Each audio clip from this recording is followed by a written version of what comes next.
รถแคมทางพี่น้องเอ๋ยเนาะก็ปาด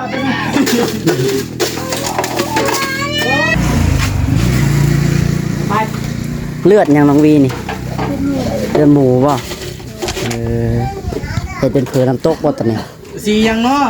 แม่ที่แม่นมาอยู่โอ้ยพี่น้องเอ๋ยเนาะบ่ทางน้องหลาจุกว่าซั่นหรือว่าน้องหลาใส่หัวขอผิดบ่พี่น้องเนาะ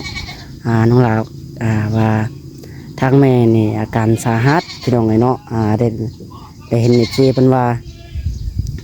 ใส่หัวข้อนี่เฮ็ดตัวไอ้คนเขาเบิ่งเนาะเพิ่นว่าพี่น้องเนาะน้องหลาก็สิมาตอบให้ฟังพี่น้องเอ้ยก็คือน้องหลานี่มาพูดได้พี่น้องเนาะว่าเนี่ยได้คำว่าสาหัสนี่มันเป็นยังไงพี่น้องเม่นมาบอกน้องหลาแน่น้องหลาโอ้ในใจน้องหลาห่วยบ่อยากใส่พอแล้วพี่น้องไอ้อาการมันเป็นในนั้นนักเนาะในแม่ทั้งแม่ตัวเองขนาดทั้งแม่เจ็บนี่ยังเจ็บน้องหลาก็ยังคิดเศร้าอยู่พี่น้องไอ้เนาะในใจโอ้ทั้งแม่แข็งแห้งดีว่าไรพี่น้องอยากใส่เนาะคุณแม่แข็งแรงเหมือนกัน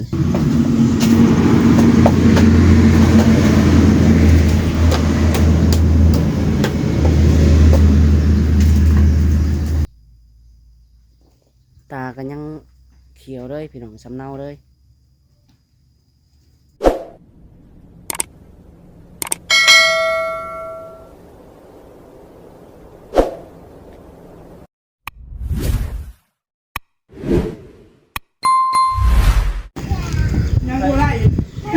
โด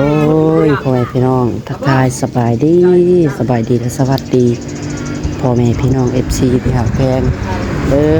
สู่คนพี่น้องเนาะมาอยู่ที่หน้าร้าน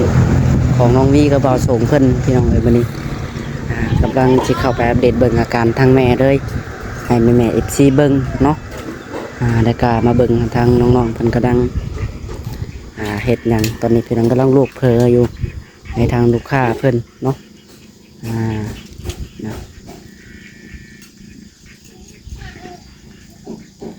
บล็อกโอ้บ่ส่งระบุกแล้วได้เนาะพี่น้องเลยเนาะเราแต่งเป็นลายนี่เลยงามเนาะเราเห็ดงามโบกแล้วได้เนาะข้างในแล้วเราบ่วีเดี๋ยวยังบ่โบกหักโบกเลยแต่ข้างนอกแต่งไว้สิแหละงามโอ้คิดแต่เดียวว่าจะใช้เนาะเห็ดกับก้อนดินจีเลยบางคนเขาก็ว่าก้อนดินจีได้แบบนี้แท้ก้อนบล็อกเลยดอกเราโบกแล้วเราขีด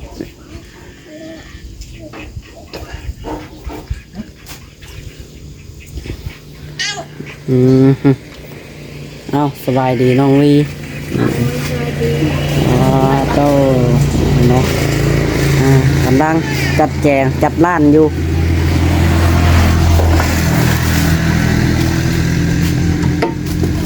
ปั่นน้ำปั่นบ่สบายดีประทรงโอ้คิดไอเดียไม่ติงามอยู่เนาะพี่น้องเลยทางประทรงเพิ่นกำลังเพิ่นโบกอันนี้พี่น้องเลยต้องโบกกลางคืนแล้วตอนนี้เนาะข้างในนี่นั่นเลยจังวะลูกค้ากลางเว้นเขามาลูกค้าเขามาต้องกลางคืนและต่างสามได้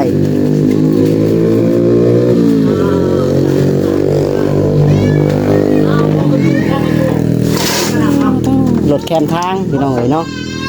ก็ปาดนั่นแหละก็ว่าสิจังยังโมโบกนะเพราะว่าลูกค้าเข้ามาเลยนะเลยฉันบุกก็คือว่าสิกวนมันโทษนะโอ้แม่นแน่นอนเปื้อนเพิ่นก็ไม่อยากเข้ามาได้แต่คันทั้งนอกกันแน่ครับบุกมีแต่โบกแสบข้างในแหละ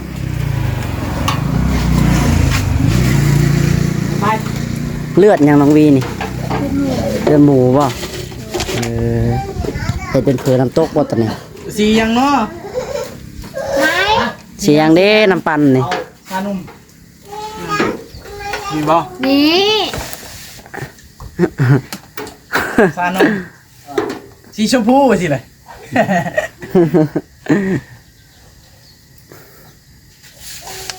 บวกชานุ่มพอข้าบูจักเลยโดยพาดูเป็นกระดอนแล้ว เขาบอกว่าตัวชานุ่มมือจิงู ได้ขายจักถ้วยได้เสานี่ สอง 2ถ้วย อันนี้เฮ็ดเองเลย อืม แล้วก็นึ่งข้าวลืมมาข้าวกิน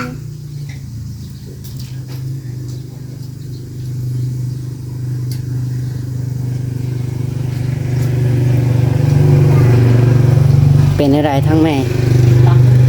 หมอ นักเก็บอยู่ ยังเจ็บอยู่ โดย เพราะว่าน้องหละออกไปนอนอยู่เพื่อนหลังพุ่นพี่น้องเพื่อนนอกเนาะให้ทางน้องวี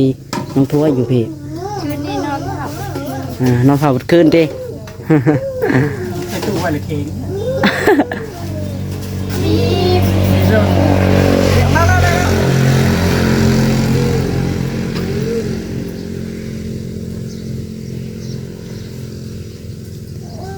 นี่เด้อน้องวีหน้าร้านเจ้านี่อนามัยนี่เด้อเป็นทุกหยอกทุกอย่างนี่หยัง ต ผู้ กเมื่อเช้านี่มาเสียอะไร ข้าก็ไปอยู่ไปหาแต่เฮ็ด ผู้ลากข้างพุ่นให้ทุกอย่างได้อนามัยเก็บทำความสะอาดไปน้ำงัวหลายจะแท้ๆนะเบิ่งนี่เนาะ ก็คือนี่เจ็บไม่ได้มานอน พี่น้องนี่มีแต่ห้อยตีนงัวแถวนี้ไหม มันมาหลบฝนในฝนตกเมื่อคืน มั นี่ นจะเข่านี่คืน เขาก็ยังมาผูกเนาะ จะไฟดับบ่ ฮะแซ่บบัดนี้ว่าเราไฟดับเลย ได้ปักแล้วนะ บอก เดี๋ยวไฟดับเนาะฟุกแล้วน่ะนี่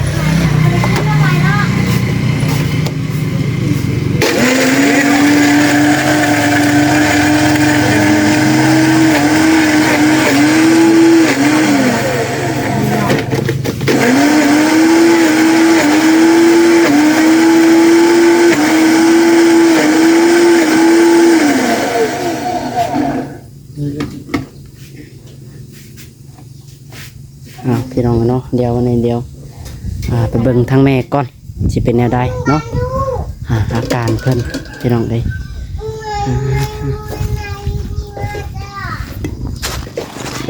บ่รบกวนลูกค้าเป็นดอกเนาะลูกค้าเป็นเข้ามาก็ได้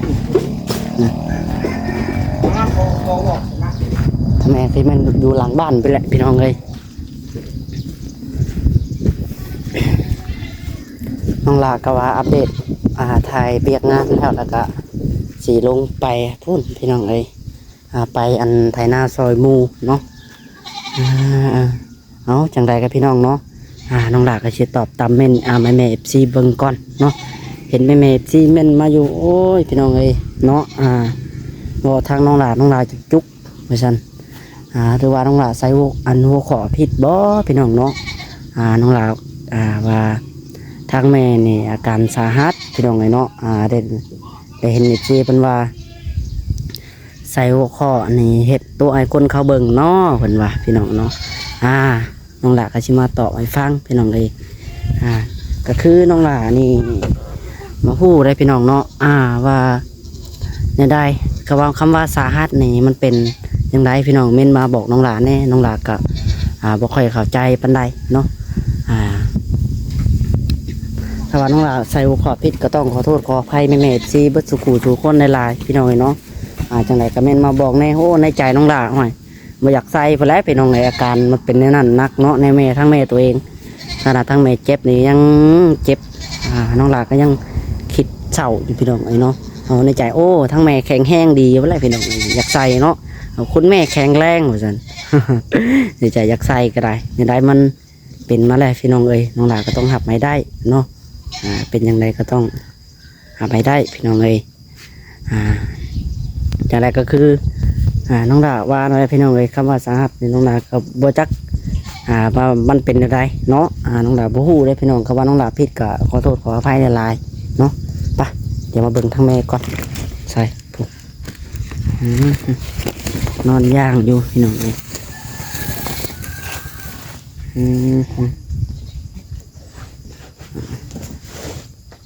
เดี๋ยวลงทุน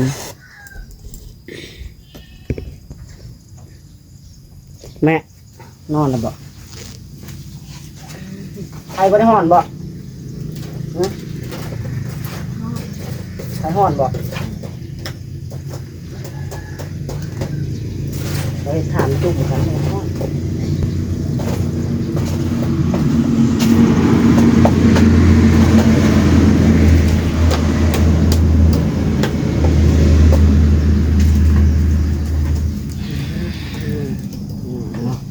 เป็นอะไรบาดนี่ฮะมันเจ็บอยู่บ่เจ็บเอาในหลังก็เจ็บบาดนี่ เสียลูกลูกค่ะ กระดูกข้างเขาจะมาเจ็บบนผ่าตัดหรือจากเครื่องมาจากเนาะตากันยัง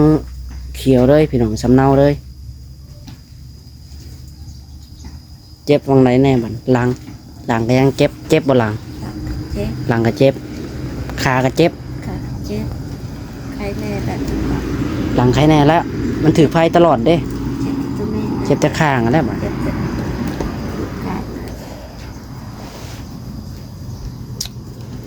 ค่ะ พี่น้องเลยเนาะ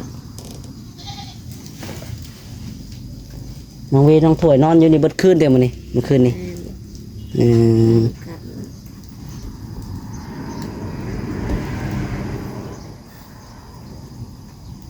จังใดก็ลองย่างไฟเบางก่อนได้ไหมเอ้ยเนาะต้องปรึกษาทางพ่อกันมาทางพ่อว่าย่างไฟบอกว่าใครน่ะก็ลงไปเอ็กซเรย์เบิ้งไปกวดเบิ้ง ฟังบุกก้อน ทางเบิ้งก่อนบ่ โดย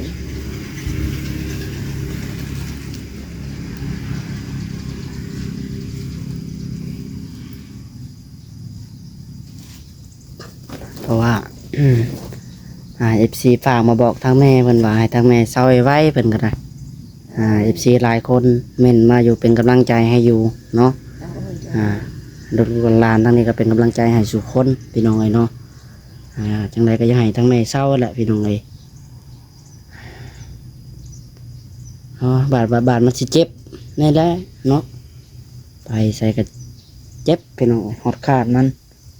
เจ็บ อืม โรงเรียนบ่เคยไปน้ำน้องวีไปตลอด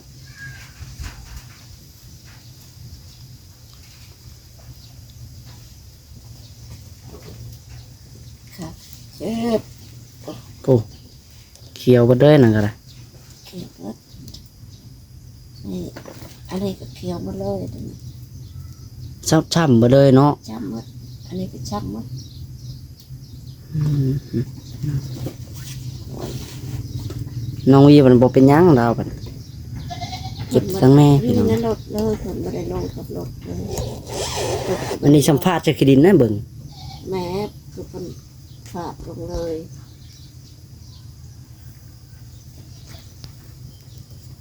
มีบริเจ็บอหย่างนี้ อืม รถก็บริล่มพอแต่จะแข็งหน่อยหนึ่งแม่นะคือคนแกงขึ้น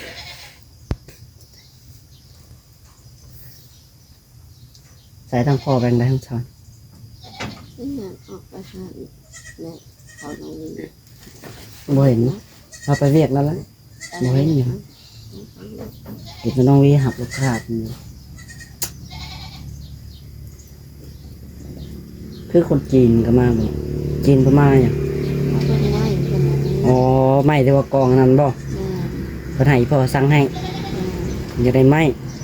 ใบไม้ก็ไม้ครับ อืม ภาษานี่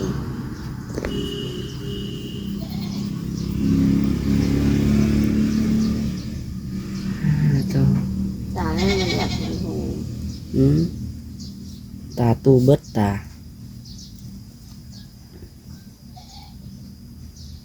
สุดแห้งเจ็บที่นี่เจ็บแห้ง เจ็บข้างเนาะ ขาดขาดลงเลยนี่เนี่ยจะชำเนาดำหมาเลยแหละเขียวหมาเลยแต่ตัวนี้ไม่ได้เขียวกับเจ็บ คนบางคนผ่าตัดจำพี่น้องเนาะห่อนเลย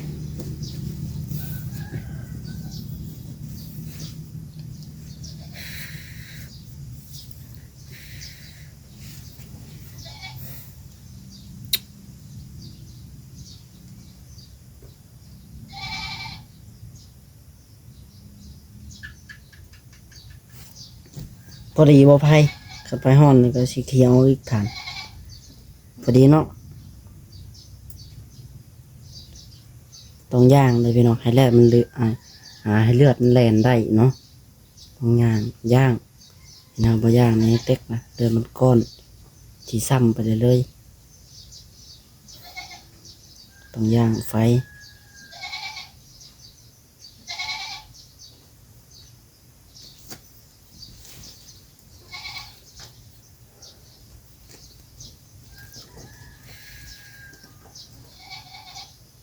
วันนี้ครับว่าจะไปทางนั้นได้ไหมแต่หน้าซอยหมูนะ ไปมาคำนะ น้องจ้อยกับไป เพิ่นไปก่อนแล้วน้องลอยว่าสิออกมาถ่ายคลิปให้แม่ๆซีเบิ่งแล้วสิไปน้ำดังว่ะถ่ายคลิปลงคลิปแล้วก็รับไปกันเลยนี่ก็ถ่ายคลิปแล้วก็ไปพี่น้องให้เบนให้แม่ๆซีเบิ่งอาการทั้งแม่แล้วก็ไปนี่แต่ให้น้องวีแล้วเบิ่งเนาะน้องวีน้องถ้วยน้องถ้วยแล้วก็ไปหน้าแหละ ถอดเผาก้า ตัวเผาก้าพี่น้องเอ้ย มีน้องวีแล้วก็บ่สงอยู่เนาะฝั่งร้านเพิ่นอันนี้เบิ่งอยู่นี่แหละพี่น้องเลยทางพ่อเนาะพ่อก็อยู่เพราะว่าพ่อมีเวียกบ่มีหยังเฮ็ดแล้วพี่น้องเลยเนาะเวียกงานก็บ่มีแล้วน้องหลานก็ได้หยุดพักซะก่อนช่วงนี้เพิ่นเจ้าของก็ยังทันได้เฮ็ดเทื่อ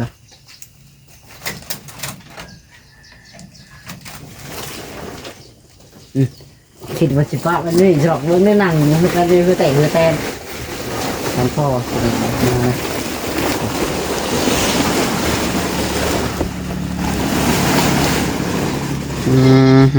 เอาสบายดีทั้งพ่อเป็นอะไรได้เชี่ยวไหมบ่เห็นเชี่ยวไหมบ่เยอะๆอยู่ในเฮือนนะเพิ่นมาหยังบ่ มาสอบคนงานบ่ได้เพิ่นครับ มาหาคนงานเฮ็ดหยังงานก่อสร้างหรืองานเนี่ยไม่น่ะก็ไม่ของเพิ่นบ่ แม่น พี่พอได้เชี่ยวจีนนะพี่น้องเนาะหาคนจีนนะบ่พอ จริง เป็นไปเฮ็ดโรงงานหรือไสน่ะเฮ็ดอยู่ไส ทางเบ่งซิโนเฮานี่แหละ อ๋อทางแบงซิโนนี่ ตอนมันคูณ อืม เป็นขายงานก็สูงอยู่ โอ้ย วัน200,000วัน200,000 300,000พวกสั่ง โอ้วันจนแสนวัดมาหาร้อยแล้วเนาะ เลย 300,000ก็ได้พี่น้องเลยสูงอยู่ราคาเพิ่นต้นจางเนาะกระดูกน้องกรรมกรได้จ้ะ ทำคนก็200,000 กรรมกร200,000สร้างก็300,000ปลายพุ่นแล้วเนาะ 300,000 5วัน500บ่ได้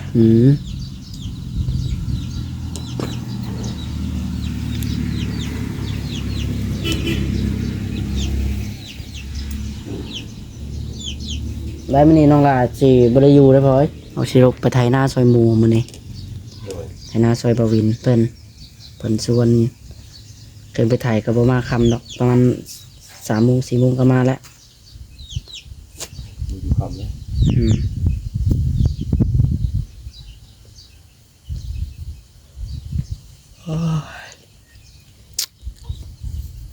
มีแต่ทางแม่งแหละพี่น้องเลยเนาะยังเจ็บอยู่หนาวก็ได้มีแต่ย่างไฟเบื้องก้อนมาพอย่างไฟเบื้องกาว่าแข็งแห้งอันมันจังหน่อยแล้วเรากลับไปพุ่นแล้วพี่น้องเลยเนาะลงไปหาห้องหมอพุ่นแล้วบอนตีเป็นใส่หืดใส่ยาพุ่นแล้วพี่น้องเลยเป็นอะไรก็ได้ไปพี่น้องเนาะโอเคบัดนี้สำหรับคลิปนี้ก็ได้สิขอตัวลาไปก่อนพี่น้องเลยไปพบพ่อกันคลิปต่อไปเนาะ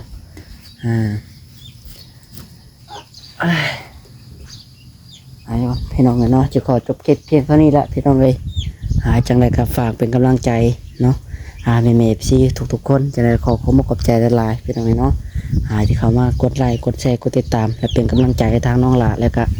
ทางแม่ทางครอบครัวพี่น้องเลยขอบใจหลายๆนะพี่น้องเด้อเอาสำหรับคลิปนี้ถ้าว่าผิดพลาดประการใดต้องขอโทษขออภัยแม่ๆซีเบิร์ดสุขุทุกคนพี่น้องเนาะโดยสบายดีพี่น้องบ๊ายบาย